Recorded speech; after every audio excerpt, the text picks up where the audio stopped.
ബാക്ക്ഗ്രൗണ്ടിൽ നല്ല അടിപൊളി പാട്ടും കാര്യങ്ങളൊക്കെ വെച്ചിട്ട് ആടിപ്പാടി ഞാൻ ഇന്ന് വൈകിട്ടത്തേക്ക് ചപ്പാത്തി ഉണ്ടാക്കാനുള്ള പ്ലാനാണ് കേട്ടോ. എല്ലാ ദിവസവും ചോറ് തന്നെ കഴിച്ചു മടുത്തു.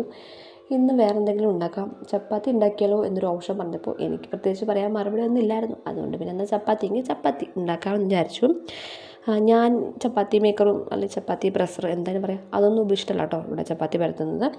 ഞാനിങ്ങനെ ചപ്പാത്തി പലകയും കോലും ഒക്കെ വെച്ചിട്ടാണ് ചപ്പാത്തി ഉണ്ടാക്കാറുള്ളത്. ഞാനിതിൽ വളരെ എക്സ്പേർട്ടായിട്ടുള്ളൊരു കുട്ടി ആയതുകൊണ്ട് എനിക്ക് പിന്നെ വേറെ പരാതികളൊന്നുമില്ല. ഞാൻ ഇതിലാണ് ചപ്പാത്തി ഉണ്ടാക്കുന്നത്.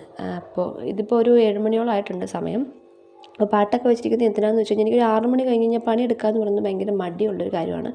ആ സമയത്ത് എനിക്ക് പണിയെടുക്കുമ്പോൾ ഒരു ഉഷാറ് വരണമെങ്കിൽ നല്ല നല്ല പാട്ടുകളൊക്കെ കേൾക്കണമെങ്കിൽ മാത്രമേ വരുള്ളൂ. ഇല്ലെങ്കിൽ ഞാൻ ആടി തൂങ്ങി നിന്ന് ചോറുണ്ണേണ്ട സമയവും കഴിഞ്ഞ് ഉറങ്ങേണ്ട സമയമായാലും എൻ്റെ കുക്കിംഗ് പരിപാടികൾ തീരില്ല. അപ്പോൾ ഇതുപോലെ പാട്ടുകളൊക്കെ വെച്ചിട്ട് അതും നല്ല ഡപ്പാംകുത്ത് സ്റ്റൈൽ പാട്ടുകളൊക്കെ വെച്ചിട്ട് പണിയെടുത്ത് കഴിഞ്ഞാൽ എൻ്റെ പണികളൊക്കെ വളരെ ഈസി ആയിട്ട് 1 മണിക്കൂർ കൊണ്ട് ചെയ്യേണ്ട പണികൾ ഞാൻ അരമണിക്കൂർ കൊണ്ട് ചെയ്യും. നിങ്ങൾ ആരെങ്കിലും അങ്ങനെയുള്ള ആളുകളുണ്ടെങ്കിൽ കമൻറ്റ് ചെയ്യാൻ മറക്കരുത്.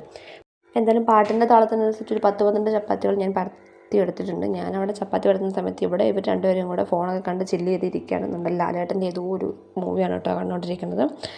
അതുകൊണ്ടെങ്കിൽ കുഞ്ഞേട്ട വന്ന് വിശക്കുന്നു എന്നൊക്കെ പറഞ്ഞ് എൻ്റെ അടുത്ത് 1-2 തവണ ചോദിച്ചു. അത് വിശന്നിട്ടല്ല, അപ്പം വന്നപ്പോൾ കൊണ്ടുവന്ന് അപ്പം അവിടെ പാത്രത്തിലിരിക്കുന്നത് കണ്ടു. അപ്പം എന്തെങ്കിലും കണ്ടു കഴിഞ്ഞാൽ അത് അപ്പം തന്നെ കഴിച്ച് മുഴുവൻ തീർത്തില്ലെങ്കിൽ അവൾക്കൊരു സമാധാനം.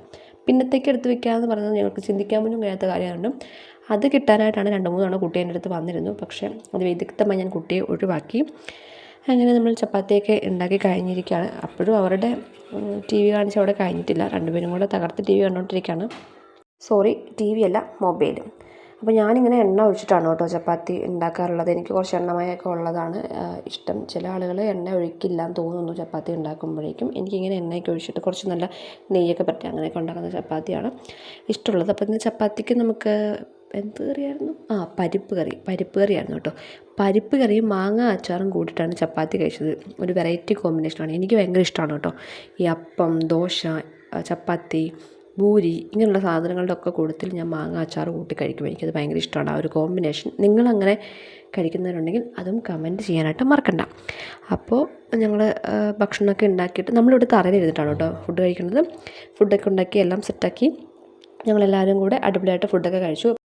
അപ്പോൾ ഞാൻ ഇതിൽ കഷ്ടപ്പെട്ട് കുക്കിംഗ് ഒക്കെ ചെയ്തുകൊണ്ട് ക്ലീനിങ് ചെയ്ത് തരാമെന്ന് പറഞ്ഞാൽ അമ്പാടി എനിക്ക് പാത്രങ്ങളും കാര്യങ്ങളൊക്കെ കഴുകി തന്നിട്ടുണ്ട്.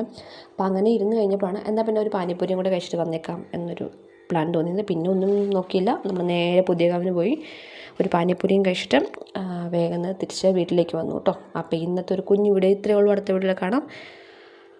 നിങ്ങളുടെ അഭിപ്രായങ്ങളും കാര്യങ്ങളൊക്കെ കമൻറ്റ് ചെയ്യുക. വീഡിയോസ് കണ്ടിട്ട് ഇഷ്ടമാണെങ്കിൽ ചാനൽ സബ്സ്ക്രൈബ് ചെയ്ത് സപ്പോർട്ട് ചെയ്യുക. ബൈ.